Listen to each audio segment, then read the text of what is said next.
It turns out, the cot thing, this is the one surefire way to get stuff done in Washington. Threaten to roll out the cots. Democrats have threatened to roll out the cots a lot lately. Back in March, when Jim Bunning was filibustering unemployment benefits, it was, roll out the cots, we're going to stay all night.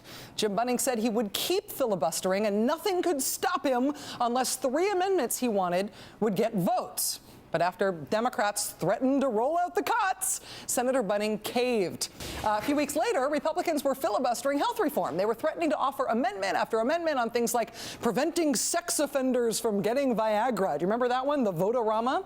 Democrats decided to call Republicans' bluff during the amendments fight on health reform by saying they'd pull an all-nighter in the Senate.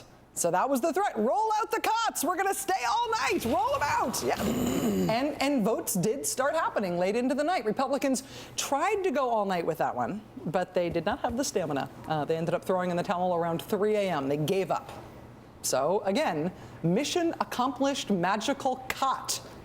Then today it happened again. Democrats threatened to hold all-night votes on Wall Street reform. After a third straight attempt to start debate on Wall Street reform was killed by a Republican filibuster this afternoon, Democrats threatened the cot. Why aren't we here doing our work? Well, we're going to stay here and do this work. Wall Street reform is that important. So we're going to stay here. And the Republicans are going to filibuster it. The American people are going to see that they're filibustering this issue. All-night votes. You know what that means? Roll in the cots. We're going to stay all night.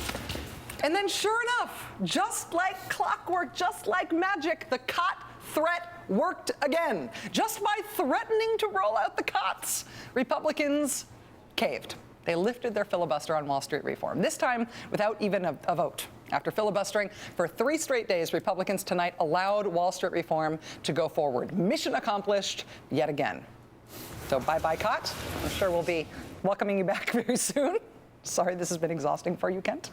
Here's the thing about the roll out the cots threat, the roll out the cots tactic. It's magic.